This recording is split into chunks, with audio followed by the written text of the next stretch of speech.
Discussion keeps the world turning. This is Roundtable. From the heart of Beijing to the edges of the global stage, you're at Roundtable. I'm Niu Honglin. Festivals are often described as windows into a society's values and trends. In China, few moments reveal more than the Spring Festival, particularly from the second day of the Lunar New Year onward, when private rituals give way to public celebrations. From welcoming the son-in-law to worshipping the god of wealth, these customs once reflected an agrarian world structured around kinship and survival. Today, they coexist with shopping malls, live-streamed temple fairs, and global audience. What happens when inherited tradition meets urbanization, technology, and globalization? What are the trendy entertainment choices for the Spring Festival today? For this show, I'm joined by Steve Hatherley and Yangyang. Now pull up a chair and join the conversation. Step outside during the Spring Festival today, and you might find yourself at a temple fair, inside an amusement park, a fashion-forward lantern show in Shanghai's commercial district, or a Chinatown celebration in Lima or Budapest. What was once centered on ritual obligation now doubles as urban leisure, tourism, and cultural branding. Yes, we're using temple fair as an example because that's something that has been embedded in tradition for quite a long time, but also celebrated and done differently today. But that is also something that we started doing on the second day of the Spring Festival period. So the Spring Festival, for example, the Spring Festival Eve is the one day that you stay up late, you prepare for the major things happening in the festival. And then the first day is more about family union, family get-together. And I think it's because it's too important. We usually don't visit friends or relatively more distant family on the very first day. But starting from the second day, which is when the show is aired, we would be able to do all sorts of things. Yeah, I think I get it, because the beginning of the holiday, it's about spending time at home with your family and eating together and talking together. And then after that, the door is kind of open and you go out into the world and have some fun and look around and do some stuff. But traditionally, it opened to the extended family first, isn't it? Yes. Well, day 2 is very special because it highlights returning to the parental home. Yes. Yes, and the most widely recognized tradition is married daughters returning to their parents' home. And they're not come alone. They often come with their husbands, their children. Bring the family. Yeah, so this date is also known as Ying Xu Day, as Ying is welcome and Xu is son-in-law. So literally welcome the son-in-law. Is that the tradition for your family, Yangyang? Because when I was little, I would definitely go to my mom's home, in the sense that my grandparents from my mom's side. But we don't do it on the second day. We do it on the third day so that the entire family can gather together, meaning that both the son and the daughter's family would be reunion together. And I think that's because at my generation, at my time, it's no longer that rigid. But definitely in ancient days, it's that the daughter of the family would bring the entire family to her home, which, if you really think about it, it means the son of the family would go to their wives' homes to celebrate. So it's not the entire family. That's kind of surprising. I thought it would be maybe both families on the same day, but then I thought a little more, and maybe you don't live in the same area, so it's hard to do that. So I think the tradition has already evolved in my generation. We would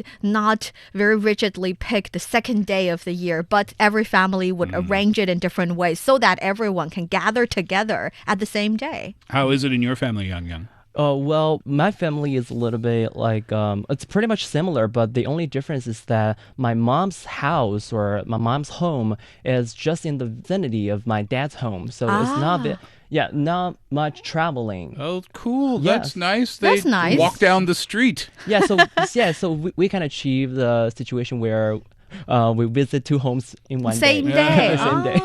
Oh, that's smart too. Just look out the window and wave. Or rather convenient. Not that close. And traditionally, we would, even we're visiting our parents' home, we would bring a lot of gifts, different types of gifts. Yeah, well, we often bring gifts, and often they're in even numbers, symbolizing harmony. yes. Yes, in traditional Chinese culture. And we also give small red envelopes to children in the parental household. And yes, and for large families, I think the feast and group photos will be anticipated as well. Why do the gifts need to be in even numbers? You said it symbolizes harmony. What's behind that? Yeah, well, maybe it's like 2 is better than 1, and 1 symbolizes like... But 3 is better than 2. Well, It's not a the more the merrier situation. number-wise, it's it's 3 is better, but in Chinese traditional culture, even numbers represents that something is evenly distributed. Yeah, not like one side gets the similar amount of the others. Understood, yeah. So it doesn't matter if it's 2 or 4 or 6 or 8. Both sides are going to be getting the same amount. I have to say, the traditions could be different in different places. For example, for my hometown, we regard 3, 6, 9, these 3 numbers, as more auspicious numbers. And that is why when one family is picking a day for a marriage, they would pick these 3 numbers. Oh, like the 3rd day of the month, or even the 16th day of the month? Yes, Yeah. So it's different. But I guess the idea is that it doesn't matter which number we're talking about, but it's more about different traditions, and it's always about lucky, auspicious, and good luck. Yes. And besides that, there are also traditions related to what to eat. We already mentioned in previous shows that dumplings would be very important for the Spring Festival Day or the major dinner in Spring Festival Eve. But I don't know about you, Yangyang. I live in the northern part of the country, and we have the saying of we should be having dumplings on the first day and having noodle for the second day. I never understood the background or the connotation behind that. Yeah, well, in many northern regions of China, there is a tradition of having noodles with the singles like dumplings on day 1 and noodles on day 2. And it's not normal noodles. It is called cold noodles. Oh, really? Yes, that's because the flour comes from the leftover dumpling dough from day 1. And after noodles are cooked, they will be rinsed thoroughly in cold water until completely cool, hence the name cold noodles. So what do you eat them with? Is there a special sauce or some vegetables on top? How does that go? What's the recipe? Well, I think it's just like you eat it plainly. You just have the noodles because, well, this is very interesting. People believe that after having feast on New Year's Eve and day 1, the cold noodles remind people that every meal is precious. It symbolizes appreciating what you have and experiencing the ups and downs of life, even in a festive season.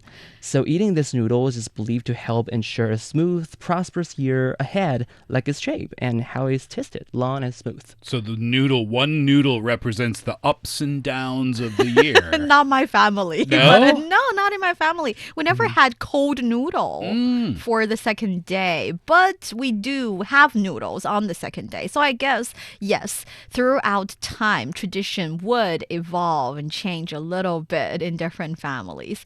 But one thing that we do on the second day or the third day or the following days of the Spring Festival is that we would worship different gods responsible for different matter in life here in China on different days. So for those of you who are not familiar with the God-related system here in China, to start with, it's not something that serious. It's not too religious. It's not that we really seriously believe there's a kitchen god in the kitchen. If you do not respect the kitchen god, you cannot cook well. It's not like that. It's more like... But there is a kitchen god. But there is a kitchen god. It's more like in different aspect of life, there is someone living in heaven, perhaps responsible for that. They're, very diligent heavenly officials who are responsible for different things. So there's the worship of the kitchen god, there's the worship of the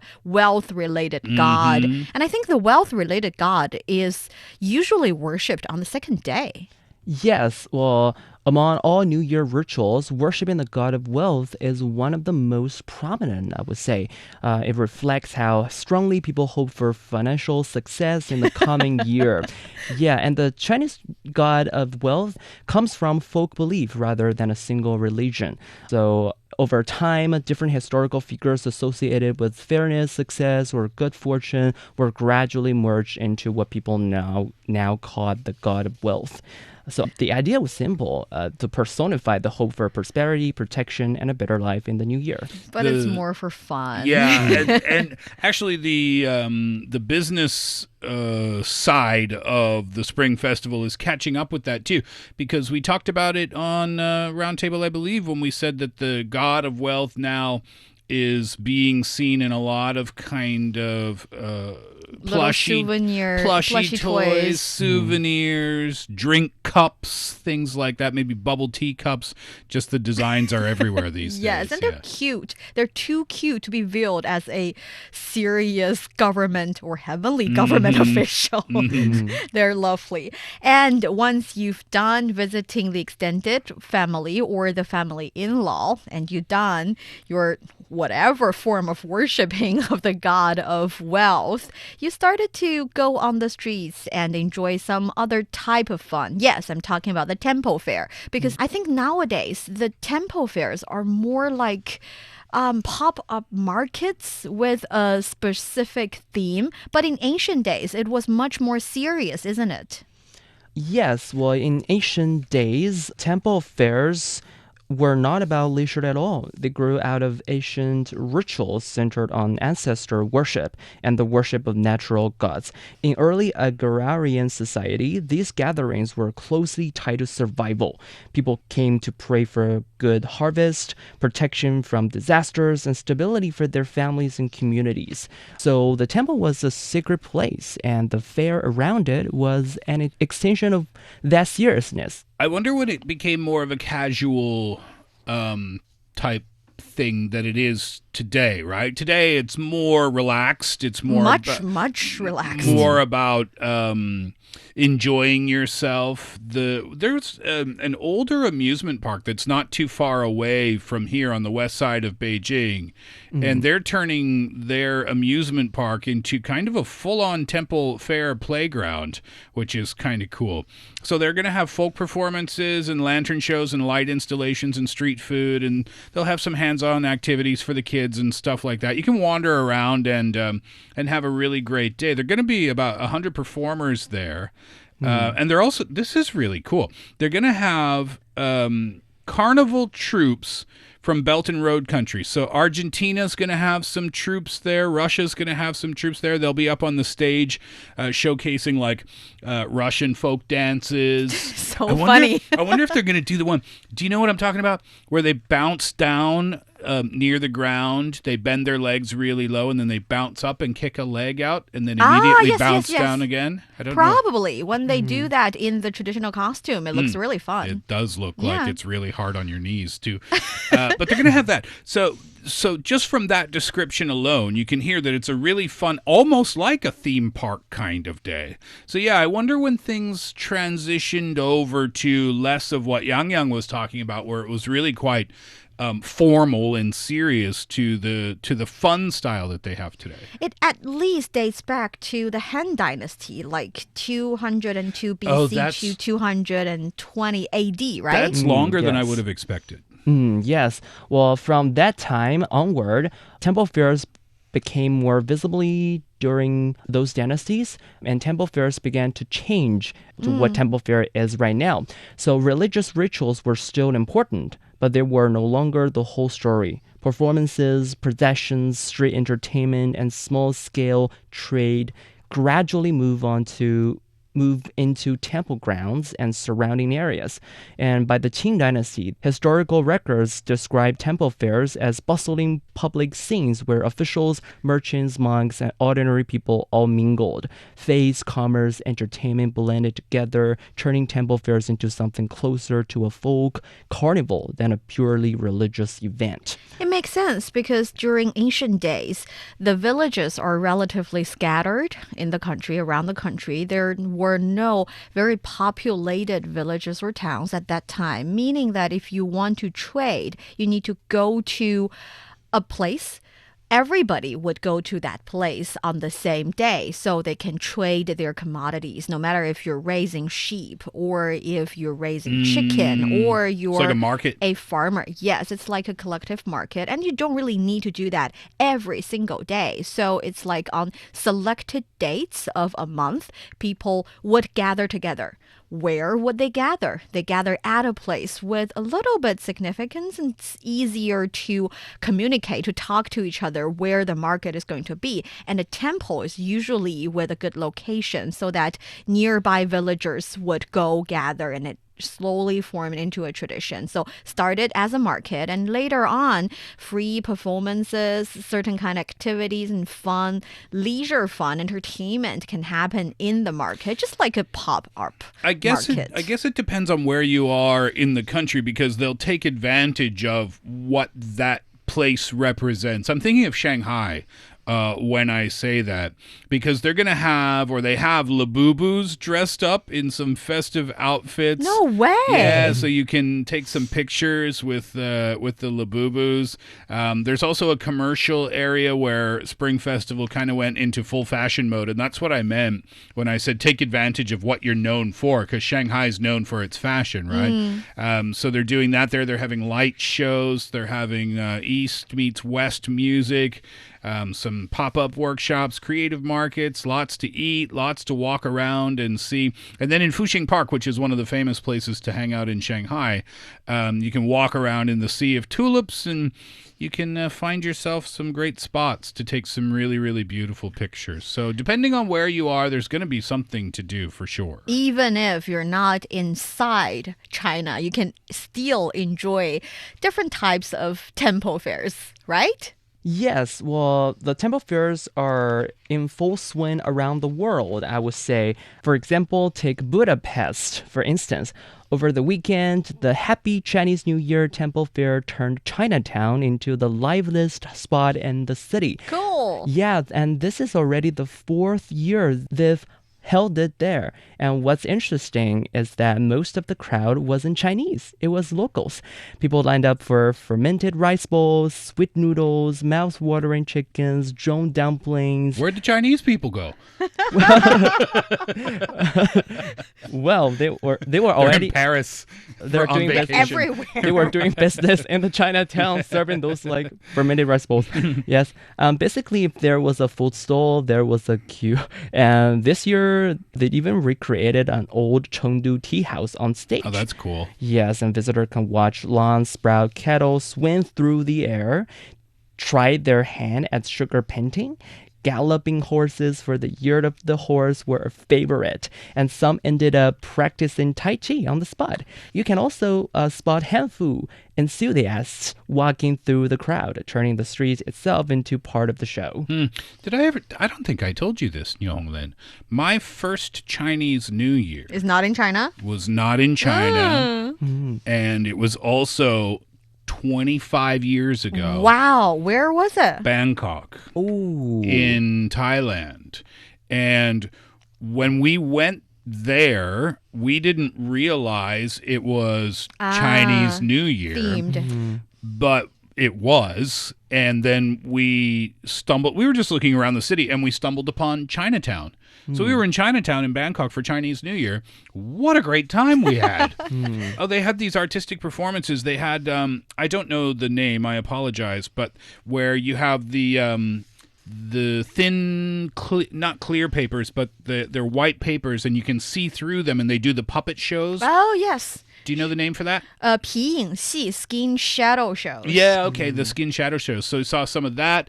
They had the dragon dances and stuff. It was a really cool experience. I think that would be similar to a lot of non-Chinese, especially outside of China.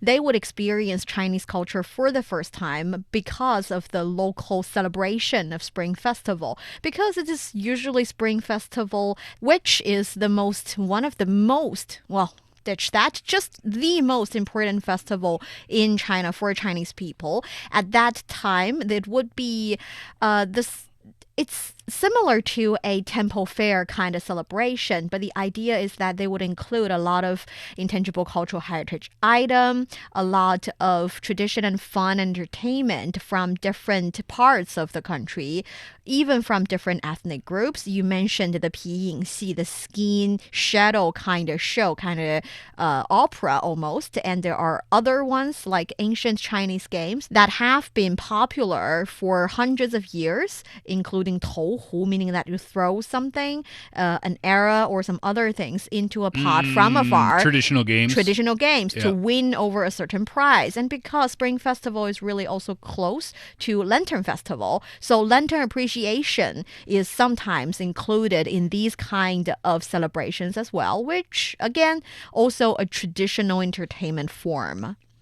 I'm not surprised that in Budapest, for example, and it's not just Budapest. I mean, we could name 100 places around the world or more that celebrate Chinese New Year in one way or another. But I'm not surprised, Yangyang, that you said that it's mostly local people who are there, because it's so far outside of the local culture, depending on which country you're in, of course, but it's so far outside of the local culture that it's a great opportunity to learn. It's a great opportunity to see some performances in terms of art that you would never get to see, eat some foods that you might never get to eat. So I'm not surprised at all why that is such a popular, hot ticket item to go to. Do you know the hot hashtag these days online, becoming Chinese? Yeah. And many people would refer that to drinking hot water or trying acupuncture house slippers. For the first time, something like that. But now, because it's during the Spring Festival period, a lot of people are also talking about, let's celebrate Chinese New Year. We do not know the whole thing, but we can pick one tradition or one entertainment activity and see if we like it. And we can do it in the temple fair in the Chinatown that we live nearby, which explains how come you don't see a lot of Chinese in the Spring Festival temple fair locally. Yeah. But besides that, I'm curious because there are so many activities from ancient days till today that you can enjoy during Spring Festival period, because this is winter days. So one tradition that has been seeing its revival almost during these days is ice and snow related activities. We already talked about ice and snow sports are very, very popular here in China, especially after the 2022 Winter Olympics in Beijing. A lot of people started to realize that they can enjoy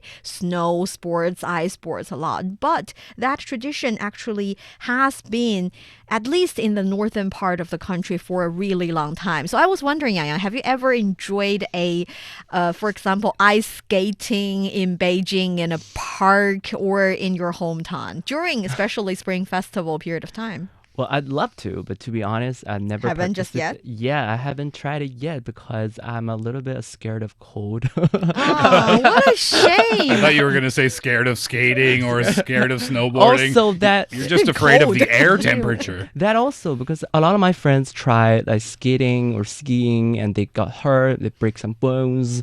So I was also scared of that as well. Oh, what a shame! Because here in Beijing, ever since, at least in Qing Dynasty, they would organize the royal soldiers, because instead of fighting in a war, they would start a sports game on ice. I don't think it's ice hockey. It's more like ice soccer. Okay, so ice-related ball game.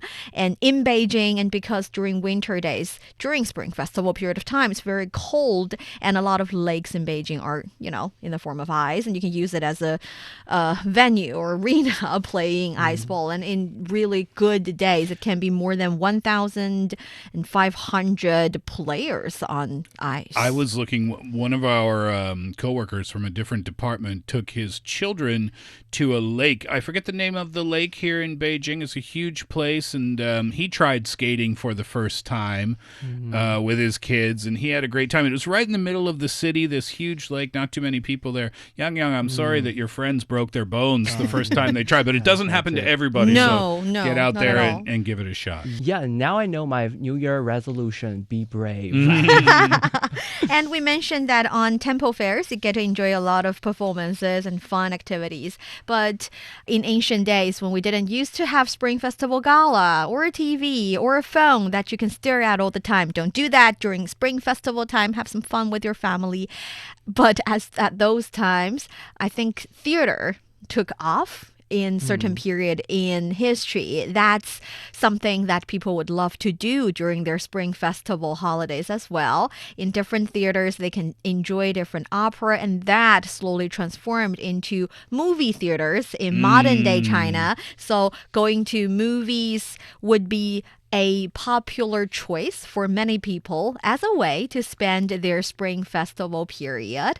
And now we talked about having our phone with us, so a lot of activities are also happening online. You can gather together with your friends and play video games together, play mobile game together, and also gather together to those, young trendy places to play some room escape kind of activity. It's pronounced Kinship, right? The opening Of the year. of the year. So get out there and have some fun, no matter how you do it. Yes, especially for those who are already enjoying your holiday in a different location. Yes, I'm talking about traveling to spend your Spring Festival. That happens too. So it's the second day of the Spring Festival holiday. And for those of you who are listening, please let us know, how are you spending your Spring Festival holiday? Let us know which is your favorite leisure time activity during the holiday.